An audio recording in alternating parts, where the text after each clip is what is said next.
तो दोस्तों आज अगस्त की 24 तारीख है और अगर आप बहुत लंबे समय से परेशान हैं कि आपका हिबिस्कस का पौधा अच्छे से फ्लावरिंग नहीं करता, तो आज की ये जो वीडियो है ये आपके लिए बहुत ज़्यादा ख़ास है। आज की इस वीडियो में मैं आपके साथ 3 ऐसे सिंपल फर्टिलाइज़र शेयर करने वाला हूँ जिसके इस्तेमाल से आपका जो पौधा है वो बहुत अच्छे से फ्लावरिंग करने लगेगा। दूसरा, बहुत से कमेंट्स आते हैं कि हमारे हिबिस्कस के जो प्लांट्स रहते हैं उसकी जो बर्ड्स हैं अगर वो डेवलप होती हैं तो डेवलप होने के बाद वो येलो होकर गिरने लगती हैं, वो खिलती नहीं है। तो इसका क्या सलूशन है ये भी आपके साथ शेयर करूंगा। इसका क्या रीज़न है, इसकी जो 2 ट्रिक हैं वो भी आपके साथ शेयर करूंगा। तो वीडियो को पूरा देखिएगा, वीडियो आपको इन्फॉर्मेटिव लगेगी। ये जो आप मेरा हिबिस्कस का पौधा देख रहे हैं ये मिनिएचर वाली हिबिस्कस की वैरायटी है। ये हैवी फ्लावरिंग प्लांट रहता है लेकिन इसके फ्लावर का जो साइज़ है थोड़ा सा छोटा रहता है। ये प्लांट मेरे पास पिछले 3 साल से है। इस तरह से देखिए, इसका जो बेस है थोड़ा सा थिक आपको नज़र आएगा और इस तरह से 10 इंच के गमले में लगा हुआ प्लांट है। ये जो प्लांट है इस तरह से ये मिट्टी के 10 इंच के गमले में लगा हुआ प्लांट है। हिबिस्कस के पौधे से अच्छे फूल लेने के लिए आपको एक बात समझना बहुत ज़्यादा इंपॉर्टेंट है। अगर आपके पास कुछ हाइब्रिड हिबिस्कस की वैरायटी है, हाइब्रिड हिबिस्कस इस तरह से रहता है, इसके जो फ्लावर का साइज़ है थोड़ा मैच्योर रहता है, बड़ा रहता है और इसकी जो हाइट है थोड़ी छोटी रहती है।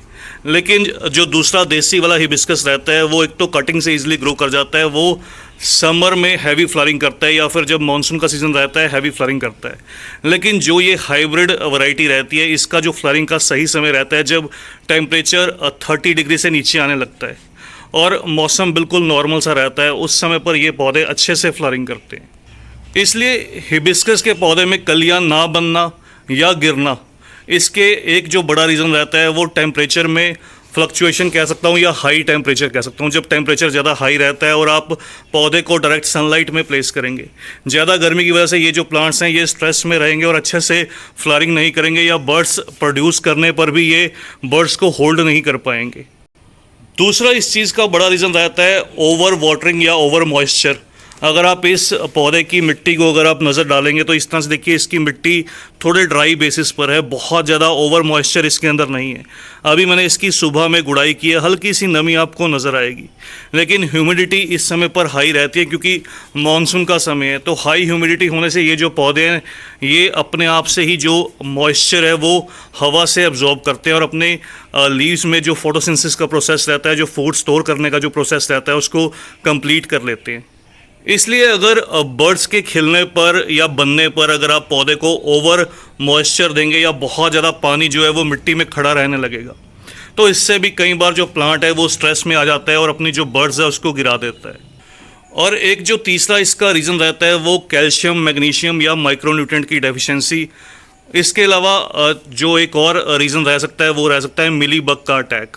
बहुत बार आपके जो प्लांट्स रहते हैं इसकी बर्ड्स के ऊपर मिली बग का अटैक रहता है, उससे भी जो प्लांट्स हैं वो स्ट्रेस में आने लगते हैं और इनकी जो बर्ड्स हैं वो बिना खिले येलो होकर गिरने लगती हैं।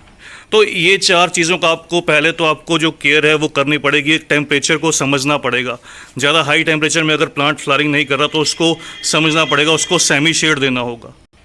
इसके अलावा सनलाइट की जो कमी रहती है इससे भी कई बार जो पौधा है वो अच्छे से फ्लावरिंग नहीं कर पाता। आप नोटिस करते हैं आपका जो प्लांट है उसकी जो लीव्स हैं वो डार्क ग्रीन है लेकिन उसमें फ्लावरिंग बिल्कुल नहीं है। उसका रीज़न यही रहता है कि पौधे में सभी तरह के जो न्यूट्रिएंट्स हैं वो प्रॉपर हैं, लेकिन सनलाइट की कमी से प्लांट जो है वो फ्लावरिंग नहीं कर पाता। इसलिए इन प्लांट्स को एटलीस्ट हाफ डे से फुल डे सनलाइट जब मौसम नॉर्मल रहता है तब आप ज़रूर दीजिएगा।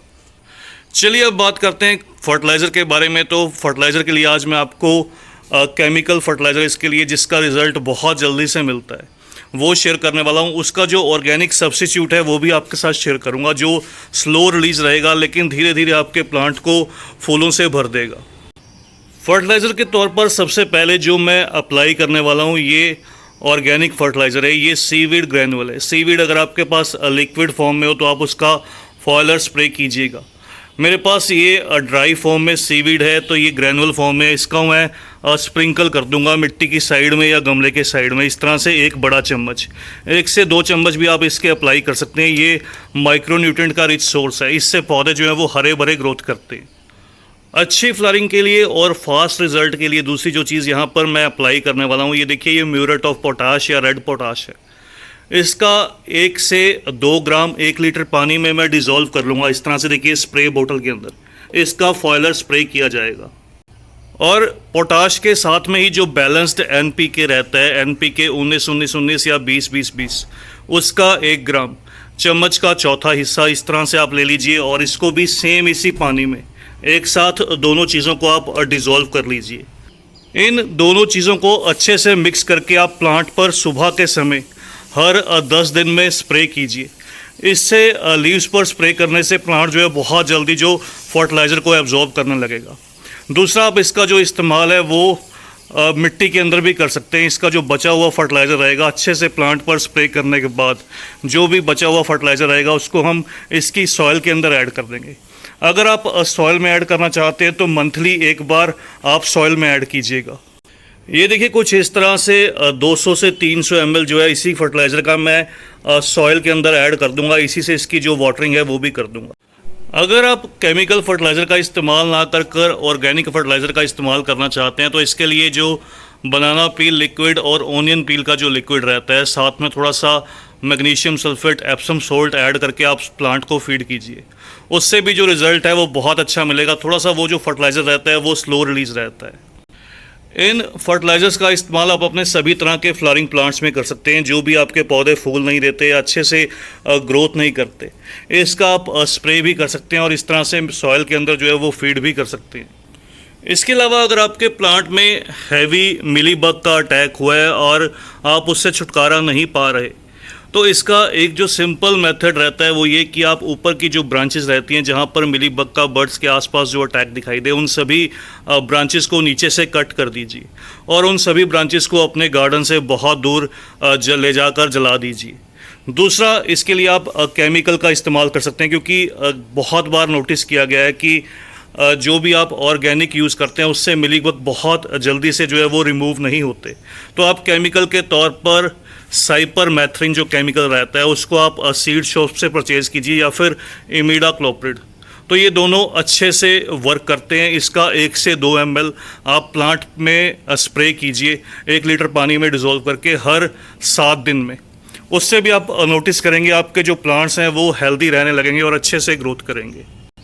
घरेलू इंसेक्टिसाइड के तौर पर आप इन प्लांट्स पर नीम ऑयल का स्प्रे कर सकते हैं या फिर जो ऑनियन पील वाटर रहता है या फिर उसके अलावा जो कह सकता हूँ कि गार्लिक क्लोव्स जो रहते हैं, जो लहसुन के जो कलियाँ रहती हैं उसको आप बॉयल कीजिए। उसका जो पानी का स्प्रे है वो पौधों पर कीजिए। तो उसकी स्मेल से भी धीरे धीरे जो आपके प्लांट्स पर जितने भी इंसेक्ट रहते हैं या पेस्ट रहते हैं वो धीरे धीरे अटैक करना बंद कर देंगे। तो बस दोस्तों, आज की इस वीडियो में इतना ही। जल्द ही मिलते हैं किसी और नए टॉपिक के साथ, किसी और नई वीडियो के साथ। तब तक के लिए bye. Happy gardening, take care.